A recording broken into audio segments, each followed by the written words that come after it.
तो देख सकते हैं ये रॉड कितनी हिल रही है, कितनी प्ले है इस रॉड में। ये देखें, देखिए इसमें भी बहुत ज़्यादा प्ले है। ये देखिए, ये देखें, इस तरह से हमने नट को लूज करना है। ये देखें, ये देखिए इस तरह से शटल आगे पीछे होने लगा है। दोस्तों, अगर आपकी सिलाई मशीन भी बहुत ज़्यादा आवाज़ कर रही है, यानी कि बहुत ज़्यादा साउंड कर रही है, तो ये वीडियो आपके लिए है। क्योंकि आज के वीडियो में मैंने आपको बताया है, अगर आपकी सिलाई मशीन बहुत ज़्यादा आवाज़ करती है, साउंड करती है, तो आप इसे कुछ ही मिनटों में घर बैठे और बहुत ही आसानी के साथ कैसे सही कर सकते हैं। अगर आपकी सिलाई मशीन बहुत ज़्यादा आवाज़ करती है तो इसकी कई वजह हो सकती है, कई कारण हो सकते हैं। जैसा कि देख सकते हैं, ये जो रॉड होती है ना, तो अगर आप इस रॉड को इस तरह से पकड़ कर देखेंगे तो देख सकते हैं ये रॉड कितनी हिल रही है, कितनी प्ले है इस रॉड में। ये देखें, उसके बाद अगर हम दूसरी रॉड पकड़ेंगे, ये वाली रॉड, देखिए इसमें भी बहुत ज़्यादा प्ले है। यहाँ से देखेंगे, ये देखिए कितनी प्ले है, ये देखें। फिर उसके बाद अगर आप यहाँ पर चेक करेंगे, ये जो चिमटा होता है ना, तो देखिए इस तरह से ये भी इस तरह से हिल रहा है। तो ऐसा होने से क्या होता है, आपकी मशीन आवाज़ भी बहुत ज़्यादा करती है और आपकी सिलाई भी सही नहीं आती है। और ये चिमटा हिलने की वजह से भी आपकी सिलाई सही नहीं आती है, यानी कि कपड़ा तिरछा भागता है, एक साइड को भागता है। तो सबसे पहले हमने इस प्रॉब्लम को सॉल्व करना है। उसके बाद जो इस वीडियो के लास्ट में हमने आपको जो ट्रिक बताई है वो बहुत ही इंपॉर्टेंट और कमाल की चीज़ है, तो आप वीडियो को एंड तक जरूर देखें। तो सबसे पहले हम इस रॉड की प्ले खत्म करेंगे, उसके बाद हमने ये वाली रॉड सही करना है। तो देखिए हमारे पास एक तो स्क्रू ड्राइवर है, यानी कि पेचकस है, तो इसके लिए हमें 2 चाबियां भी चाहिए। इसमें एक चाबी होगी 14-15 नंबर की और दूसरी चाबी होगी 10-11 नंबर की। तो ये जो 14 नंबर वाली साइड है, हमने यहाँ से चाबी लगाना है और हमने इस वाले स्क्रू को लूज करना है इस तरह से। ये देखिए,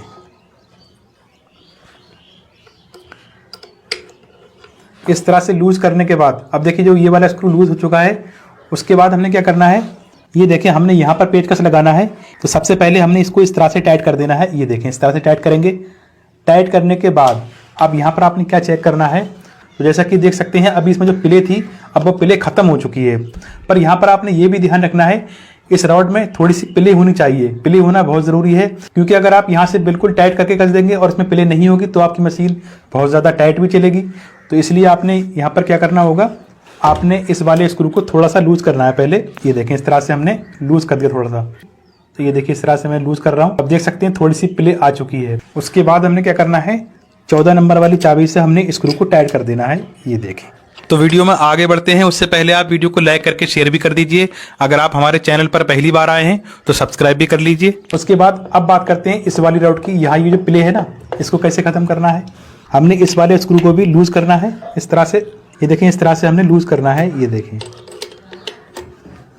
अब ये लूज हो चुका है ना। उसके बाद अब देखिए यहाँ पर ये बहुत ज़्यादा प्ले है ना, पर पेचकस लेना है और पहले की तरह हमने यहाँ भी इस तरह से लगा देना है। क्यों, अब हमने यहाँ से इस नट को थोड़ा घुमाना है पेचकस से। इस तरह से घुमाएंगे ना, ये देखिए इस तरह से थोड़ा बाहर करेंगे और इस तरह से घुमाएंगे। ये देखिए अभी थोड़ी प्ले है इसमें। ये देखिए अभी थोड़ी प्ले और है।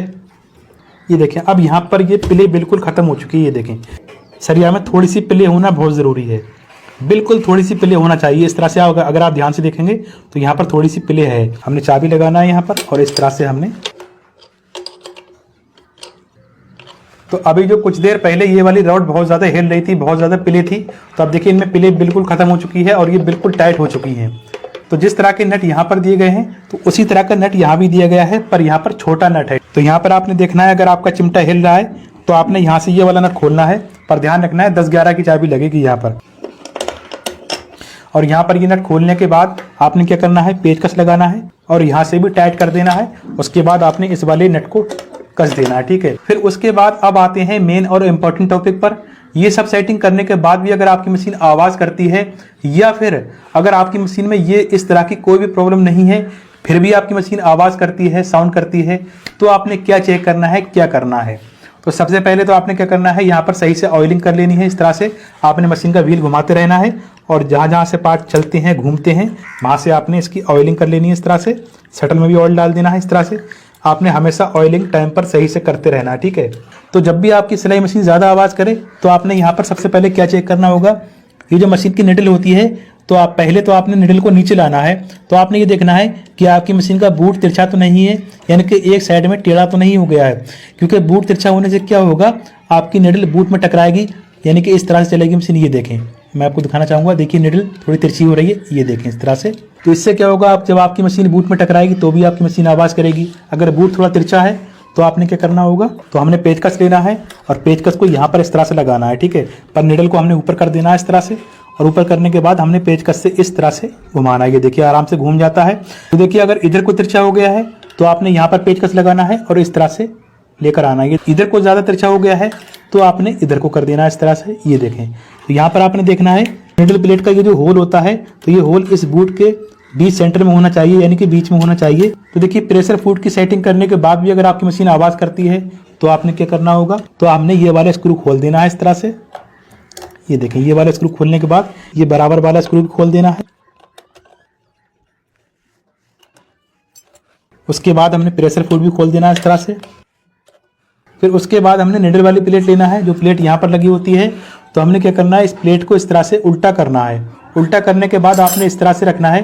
तो आपने इसको किसी फर्श पर रखना है या किसी पत्थर पर रखेंगे, पर आपने यहाँ पर मशीन पर इस तरह से नहीं रखना है, क्योंकि हमने इसके ऊपर हथौड़ी मारना है। अगर आप मशीन पर रखेंगे तो आपकी मशीन को नुकसान पहुँच सकता है। चलिए मैं आपको समझाने के लिए दिखा देता हूँ। और किसी फर्श पर रखकर यहाँ पर हथौड़ी मारेंगे इस तरह से, थोड़ी जोर से मारेंगे, धीरे नहीं मारना है। तो हमने यहाँ पर हथौड़ी क्यों मारी, इसकी ये वजह हो सकती है, जब मशीन चलते चलते कई बार ऐसा होता है, जो ये वाली जगह होती है ना, तो ये नीचे को दब जाती है। और दबने से क्या होता है, जब मशीन के जो तीत होते हैं, जो दांत होते हैं ना, तो ये नीचे से प्लेट में टकराते हैं और टकराने की वजह से भी आपकी सिलाई मशीन आवाज़ करती है। तो जब आप इस तरह से हथौड़ी मारेंगे तो ये प्लेन हो जाएगी और ये दांतों में नहीं टकराएगी और आपकी मशीन ज़्यादा आवाज़ भी नहीं करेगी। उसके बाद अब आते हैं सबसे मेन और इम्पॉर्टेंट टॉपिक पर। अब हमने तीत भी खोल देने हैं। ये आपको लास्ट वाली ट्रिक बता रहा हूँ, ये ट्रिक बहुत ही कमाल की है और आपको ये देखना बहुत ज़रूरी भी है। ये देखें, अब यहाँ पर मैं आपको दिखाना चाहूँगा, यहाँ पर आप ध्यान से देखें। तो जब हम निडल को इस तरह से नीचे लाते हैं ना, ये देखिए हम निडल को नीचे ला रहे हैं इस तरह से। तो अब यहाँ पर आप नोट कीजिए, ये जो शटल का हुक है, जो शटल की नोक है, तो जब हम इस तरह से मशीन चला रहे हैं तो देखिए शटल की नोक निडल में टकरा रही है, इस तरह से देख सकते हैं। ये देखें, ये देखें, तो इससे क्या होगा, आपकी मशीन धागा भी तोड़ेगी और आपकी मशीन आवाज़ भी करेगी और आपकी मशीन सही नहीं चलेगी। तो आपने इसको किस तरह से सही करना है। तो शटल में निडल टकराने की एक वजह यह भी हो सकती है, हो सकता है आपकी निडल टेढ़ी हो गई हो। कई बार क्या होता है, जब हम मोटे कपड़े पर मशीन चला रहे होते हैं तो हमारी सुई टेढ़ी हो जाती है। निडल टेढ़ी होने की वजह से भी शटल में टकरा सकती है। तो अगर आपकी मशीन की निडल टेढ़ी हो गई है तो आपने चेंज कर देना है। अगर आपकी निडल यानी सुई सही है, टेढ़ी नहीं है, तो आपने क्या करना है, तो यहाँ पर आप देख सकते हैं शटल में 3 स्क्रू दिए गए हैं। तो पहले तो हमने इन स्क्रू को लूज कर लेना है, इस तरह से पेचकस लगाएंगे और देखिए हमने यहाँ पर लूज कर दिया। दूसरा स्क्रू लूज करेंगे, फिर तीसरा वाला लूज करेंगे। अब देखिए यहाँ पर, ये देखिए इस तरह से शटल आगे पीछे होने लगा है। अगर मैं पीछे ले गया तो यहाँ निडल और सुई के बीच में गैप बच चुका है, तो यहाँ पर गैप भी नहीं होना चाहिए। अगर मैं इस तरह से आगे लाऊंगा तो देखिए निडल में टकराने लगी है। अब जहाँ पर आपके शटल की नोक निडल में नहीं टकरा रही है, वहीं पर आपने रोक देना है। अगर आप इस तरह से बैक करेंगे तो यहाँ पर बीच में गैप हो जाएगा, तो आपकी मशीन टॉप करेगी। यानी कि शटल की नोक निडल में टकराना भी नहीं चाहिए और हटकर भी नहीं चलना चाहिए। इस तरह से हमने पास ले आना है और उसके बाद हमने एक स्क्रू को टाइट कर देना है इस तरह से। ये देखें, अब यहाँ पर आप ध्यान से देखें, देखिए मैं इस तरह से निडल को नीचे लेकर आ रहा हूँ और देखिए ये आई शटल की नोक। अब देखें यहाँ पर बिल्कुल भी नहीं टकरा रही है और निडल से बिल्कुल मिलकर चल रही है, ये देखें, और हटकर भी नहीं चल रही है। तो अब यहाँ पर आप देखिए इस तरह से देख सकते हैं आप। ये देखिए, अब देखिए मैं यहाँ पर धीरे चलाऊंगा। ये देखिए यहाँ पर शटल की टाइमिंग सही मिल चुकी है, इस तरह से आप देख सकते हैं। अब हमने दोबारा से बाकी वाले दोनों पेज स्क्रू को टाइट कर देना है। उसके बाद हमने दोबारा से ये वाले पार्ट लगा देने हैं। तो ये सारी सेटिंग करने के बाद जब आप मशीन चलाएंगे तो आपकी मशीन बिल्कुल भी आवाज़ नहीं करेगी, जैसा कि आप देख सकते हैं।